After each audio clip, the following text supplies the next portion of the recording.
Horror कहानियां थी। बुरा साया पार्ट 1। रात के लगभग 3 बजे थे। एक बेहद डरावनी दिखने वाली लड़की अमन के कमरे में जोर जोर से चीख रही थी। वो अपने लंबे नुकीले नाखूनों को अमन के शरीर में चुभाकर उसका खून पी रही थी। अमन बुरी तरह से दर्द से तड़प रहा था। उस लड़की का चेहरा इतना खौफनाक था कि कुछ ही देर में दर्द और डर की वजह से अमन बेहोश हो गया। तभी अचानक अमन की आंख खुली और अमन चिल्ला पड़ा, बचाओ बचाओ, वो लड़की मुझे मार देगी, वो मेरा सारा खून पी जाएगी, बचाओ।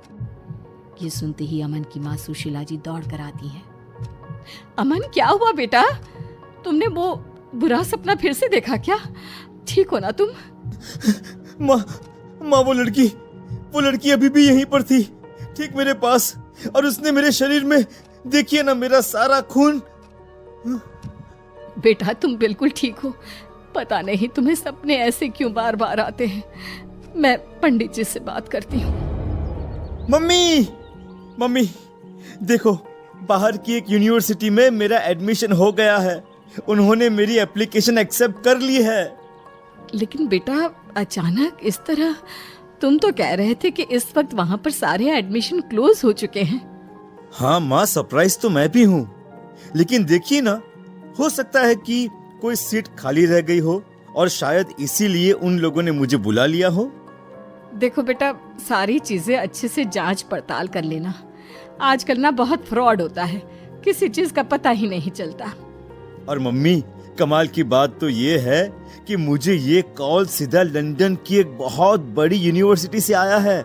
यहाँ तो शायद मैंने अप्लाई भी नहीं किया था। बेटा मुझे तो बहुत बड़ी गड़बड़ लग रही है। अभी ये भी तो पता नहीं चला कि वो सपना तुझे बार बार क्यों आता है। तुम अच्छा ना बेटा। अरे डरो मत, कुछ भी नहीं है, वो सपना मुझे ऐसे ही आता होगा। कुछ ही दिनों के बाद अमन सारी तैयारी के साथ लंदन के लिए निकल जाता है। लंदन पहुंचने के बाद तो जैसे अमन की जिंदगी बेहद खूबसूरत हो गई थी। वहां की लाइफ में जाकर अमन बहुत खुश था। जैसे ही वो अपने हॉस्टल के कमरे में पहुंचा, उसने अपने आप से कहा, हाँ, मम्मी पापा की फोटो यहाँ टेबल पर लगा देता हूँ, और ये मम्मी के हाथ के बने लड्डू, इनका तो क्या कहना। यहाँ विदेश में सब कुछ है, बस मम्मी के हाथ के खाने की बहुत याद आएगी। रात हो गई थी और अमन अपने बिस्तर पर जाकर सो गया। आधी रात के बाद अमन को किसी के गाना गाने की आवाज सुनाई दी। अमन नींद से जाग गया। अमन ने अपने बिस्तर पर वापस जाकर सोने की बहुत कोशिश की, लेकिन उसे नींद नहीं आई। अरे, इतनी रात को ये गाना कौन गा रहा है? यार, कितनी प्यारी आवाज है। लगता है कोई लड़की गाने की प्रैक्टिस कर रही है। लेकिन इतनी रात में कौन गाना गाता है? हो सकता है पास वाली गर्ल्स हॉस्टल की कोई लड़की होगी। एक बार जाकर देखता हूँ, आखिर ये लड़की है कौन? अमन अपने हॉस्टल के रूम से बाहर निकलकर दूर दूर तक ढूंढने की कोशिश करता है, लेकिन रात के अंधेरे में उसे वहां कोई नहीं मिलता और गाना गाने की आवाज भी अचानक से चली जाती है। अगली सुबह अमन जैसे ही कॉलेज जाने के लिए तैयार होता है, वो वॉश बेसिन में अपना मुंह धोने के लिए झुकता है और जैसे ही सर ऊपर उठाता है, अचानक से उसे आईने में एक लड़की का चेहरा दिखाई देता है। ओह माय गॉड, ये क्या है? लगता है रात को मेरी नींद अच्छे से पूरी नहीं हुई है, इसीलिए मुझे कुछ अजीब सा लग रहा है। मैं तो डर ही गया था। ऐसा लग रहा था जैसे वहां पर कोई है, लेकिन यहाँ तो कोई भी नहीं है।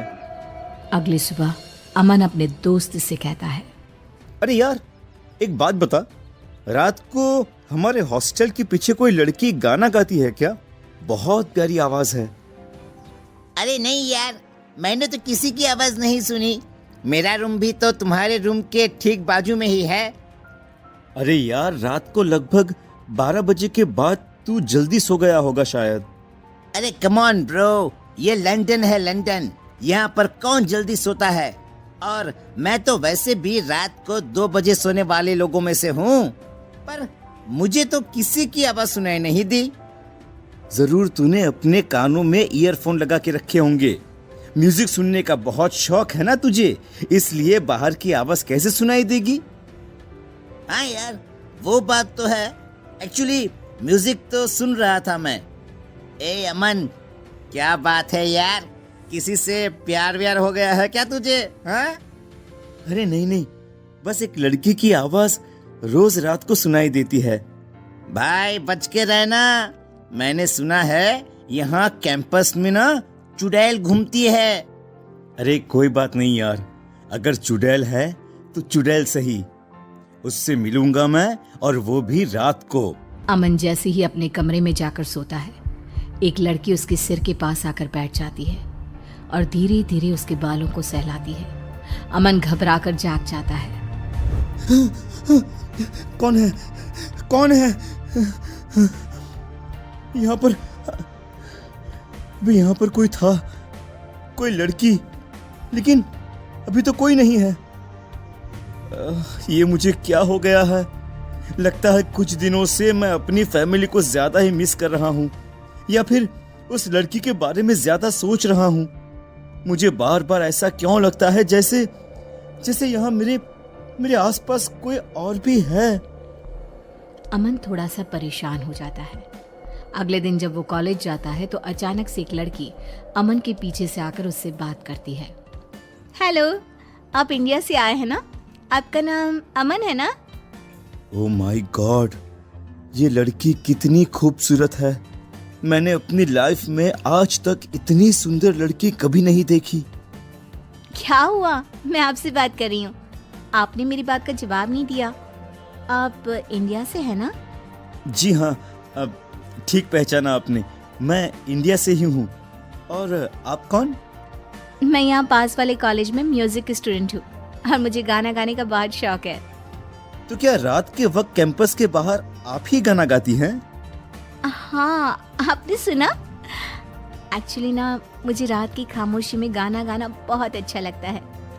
जी हाँ, और कितने दिनों से आपकी आवाज सुनकर आपको ढूंढने की कोशिश कर रहा था, लेकिन जैसे ही बाहर आता हूँ आप गायब हो जाती हैं। चलिए ठीक है, हम दोस्त बन जाते हैं, उसके बाद मैं कभी गायब नहीं होंगी। अमन और निमिषा की दोस्ती हो जाती है। और फिर एक दिन, निमिषा, कितने महीने हो गए हमें एक दूसरे के साथ। मैं तुम्हें कहना चाहता था कि तुम मुझे बहुत अच्छी लगती हो। I love you Nimisha. I love you too Aman, मैं भी तुमसे बहुत प्यार करने लगी हूँ। अच्छा सुनो, इसी खुशी में आज शाम को मैं तुम्हें अपनी फेवरेट जगह लेकर चलूंगी। ठीक है मैडम, अब तो आप जहां लेकर चलेंगे मुझे चलना ही पड़ेगा ना। निमिषा अमन को एक बहुत अजीब और डरावनी जगह पर लेकर जाती है। ये कैसी जगह है? ये तो कहाँ लेकर आई हो तुम मुझे? जानते हो, ये जगह मुझे बहुत पसंद है। देखो ना, यहाँ की राख जैसी काली जमीन, जले हुए पेड़ और ये सन्नाटा कितना खूबसूरत है। लेकिन मुझे यहाँ पर डर लग रहा है।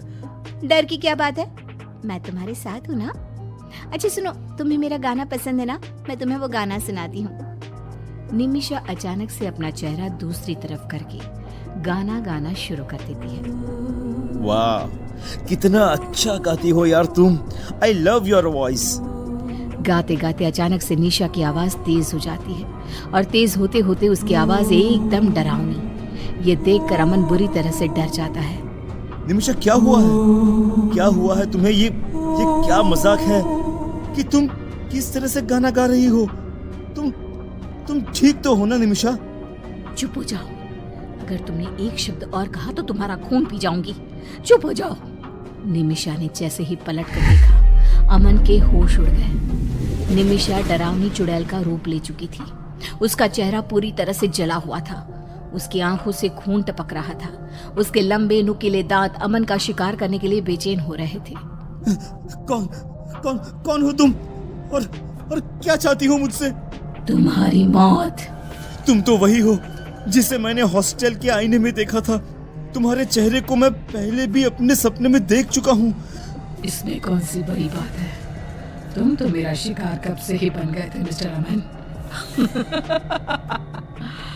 और अब तुम्हें मुझसे कोई नहीं बचा सकता। छोड़ दो मुझे। क्यों मारना चाहती हो तुम मुझे? मैंने तुम्हारा क्या बिगाड़ा है? मुझे तुम जैसे यंग लड़कों का खून पीने में बहुत मजा आता है। तुम्हारा खून पीकर मेरी ताकत बढ़ जाएगी और मैं तुम्हें छोड़ूंगी नहीं। वो लड़की निमिषा अमन को मार देती है। अगले दिन शाम के वक्त इंडिया में अमन के घर एक फोन आता है। हेलो, कौन बोल रहा है? सुशीला जी, हमें आपको ये बताते हुए बहुत दुख हो रहा है कि आपका बेटा अमन अब इस दुनिया में नहीं रहा। कल रात को उसने हॉस्टल में सुसाइड कर लिया। आप क्या कह रहे हैं? मेरा बेटा तो मेरे घर पर है। कल ही तो लंदन से लौट कर आया है। ऐसे उल्टी सीधी बातें क्यों कर रहे हैं आप पागल लोग? इतना कहकर सुशीला जी फोन डिस्कनेक्ट कर देती है। सच क्या था? क्या जो घर पर था वो सच में अमन था या कोई और? क्या अमन मर चुका था? जानने के लिए देखिए इस कहानी का अगला भाग।